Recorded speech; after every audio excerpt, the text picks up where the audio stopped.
Miss Mai. Maraming salamat, Masayang Pamilya, Sir Sander. Maraming salamat po muli at inimbitahan niyo yung CPD sa inyong programa. Opo, maraming salamat din po sa pagpapaunlak po Miss Mai sa ating panayam. Ito ho bang bagong datos po na inilabas po ng CPD, 78 years old po ang life expectancy ng mga babae, 71 years old naman sa mga lalaki. Mas umiksi po ba ang buhay natin o mas humaba? Actually, mas humaba yung ating buhay, no, sa Pilipinas. At nakita din natin na mas maraming nagsusurvive talaga ng mga babae.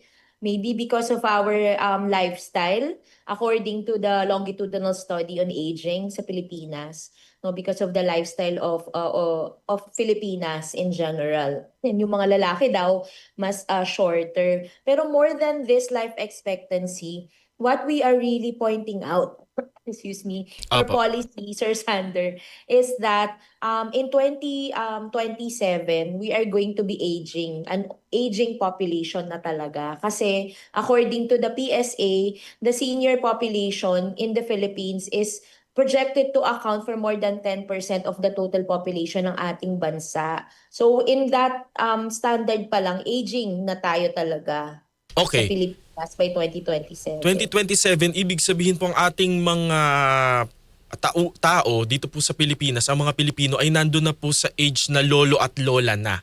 Nakaka-alarm po ba yon?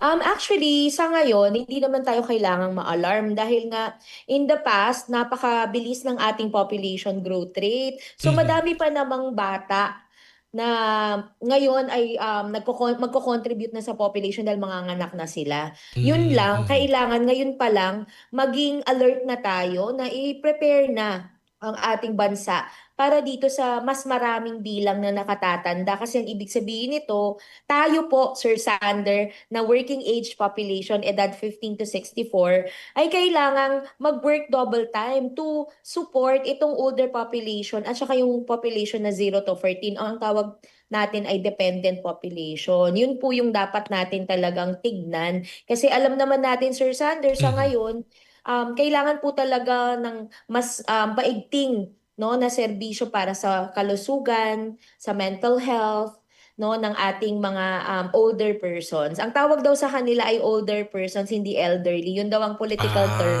Sir Older Sander. person. Yes po. Opo, parang kumbaga kagaya po ng mga PDL, yun na po yung bagong gamit natin, kasambahay instead of katulong, mga ganun po. Pero Opo. hindi ho ba ito parang inisip ko kasi kanina dahil kaunti po ang nanganganak, ganun ho ba? Yung sa age po ng yung working age, kaunti na ho ba ang nag-aasawa at nag-aanak? Tama kayo, Sir Sander, kasi ang average number of children sa Pilipinas ay less than 2 or 1.9 pag technical term siya, no? Pero that's less than 2. Ibig sabihin, yung nanay at tatay sa population hindi na napapalitan. And talagang ang preference kasi, lalo na ng mga kabataan natin dito sa aming pag-aaral, no? Opo. Isa sa aming pag-aaral ay mas gusto nila yung mag-travel, ma-prioritize yung kanilang economic well-being. And some even prefer pets over children. At kita natin yan, Sir Sander. Correct, Uso yan correct. ngayon. Sa 'Di mga ba? Anong mall. laman ng mga stroller sa mall? Kaya 'Di nga ba, po Sir parang Sander? ay ang cute naman ng baby mo tas magugulat ka biglang kumahol. Kasi aso pala yung nasa stroller. Opo. So, yun po, no? So, even yung mga everyday things that we see, yun talaga, kita mo na, kumbaga, kino-confirm niya yung findings ng aming pag-aaral. No, na yun na lang po talaga yung nangyayari ngayon sa mga Pilipino. Yun lang, syempre, the usual suspects, Sir Sander, na pag-usapan natin dati, Nung nakaraan. kailangan pa rin natin pagtuunan ng pansin yung mga 10 to 14, na yun ang dumadaming nanganganak, no? Pero yun, yung ating mga kinakaharap na isyu na pampopulasyon ay ito, no? Ipalakasin ang 15 to 64 na working age population, kasama tayo dyan, Sir Sander. Opo, kasi hindi pa Kailangan naman ako educated. 65. Opo. Mukha naman po kayong bata. So, dapat po, tayo po yung working age, educated, healthy, employed, skilled, at empowered para masuportahan natin sila. Yung mga mas nakatatanda sa atin at yung mas nakababata sa atin. Tama po na, Yes ma'am? po. Opo, tama po kayo. Opo. 0 to 14 and 65 and over. Opo. Babalikan ko po yung binanggit po ninyo. Kasi ang akala namin, umiiksi ang buhay ng tao dahil po sa pollution, etc. Kasi parang kung maalala natin yung kwento ng mga lolo-lola natin, kami nga 100 years old na, nagsisibak pa ng kahoy, yung mga ganun po. And comparing po siguro sa biblical times, kung ganun kalayo yung ating babalikan, di ba may mga 900 years old, 300 years old. So ibig sabihin po yung 70 above na age natin, yung life expectancy, mahaba na yon. Yes po, mahaba na po yun. Actually, dito po sa nirelease po no, at present ng Philippine Statistics Authority na projected life expectancy at age 60 by sex ng male and female, kita natin doon sa kanilang projection na actually increasing talaga pa rin yung mga magiging 60 years and over dito sa kanilang datos from 2020. Ang mga 60 years and over ay 15.48% na males. Samantalang nung 2025, nag-increase siya ng 16.83%. So mas marami yung nabubuhay no ng mas mahaba. Tapos sa 2020, yung females naman 19.94%, nung 2025 20.82%. So talagang increasing naman, maybe because of the nutrition that we have, syempre yung mga healthcare that we have, kaya po nagiging mas tumatanda tayo. Pero ang tanong po, Yan, Sir opo. Sander, are we living healthy lives even if we get old? And are Mm, we mm. getting rich before we get old? Yan po yung mga tanong no na kailangan nating tignan kasi ang dami po talagang issue ang ating mga older persons sa ngayon. So ang payo po ninyo, habang tayo po ay may trabaho, mag-ipon para po dun sa ating katandaan ay meron tayong mahuhugot pa rin.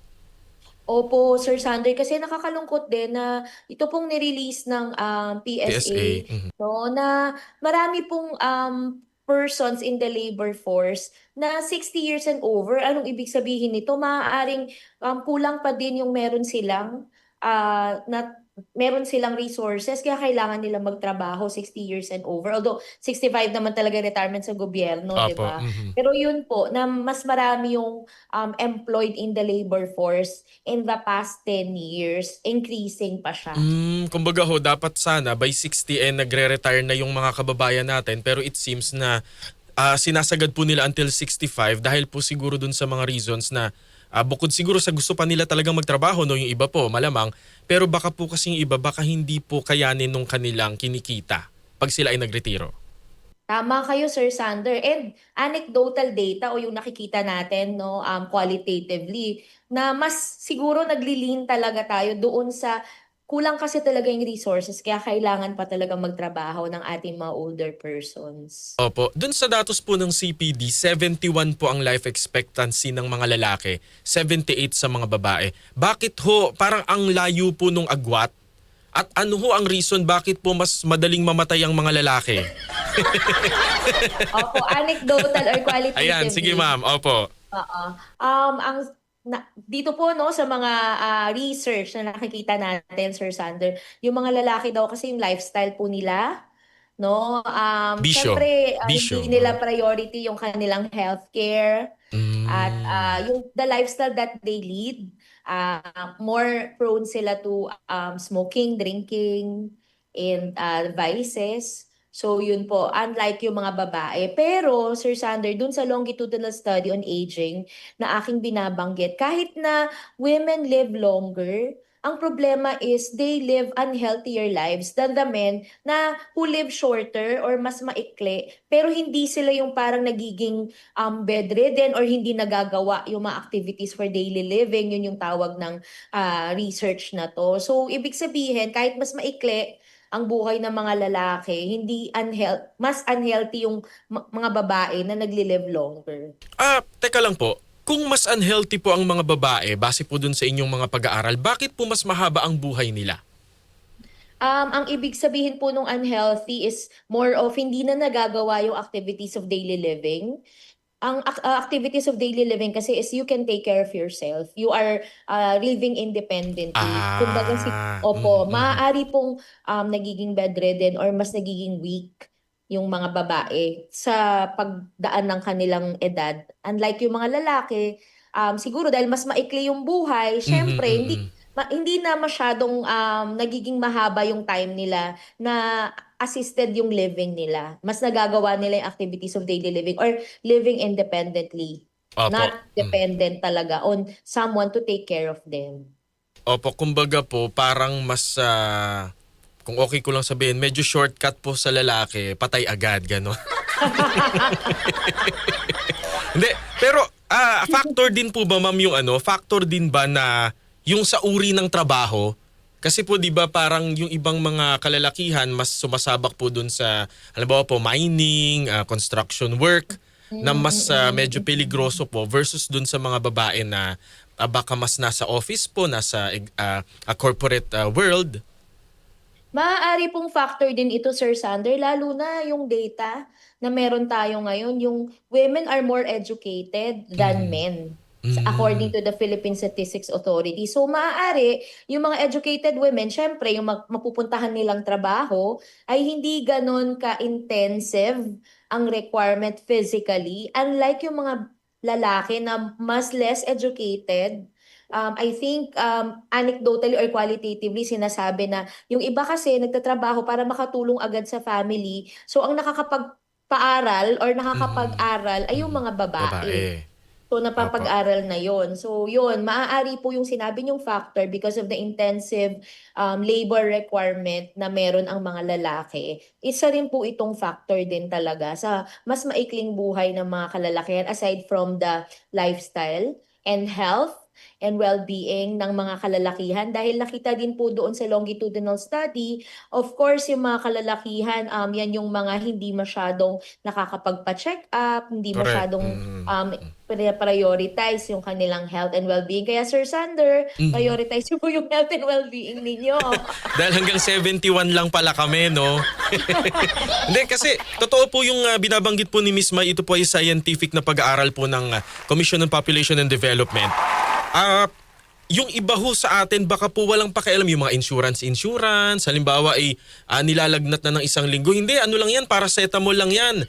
Versus sa mga babae na magsisik agad ng tulong ng doktor.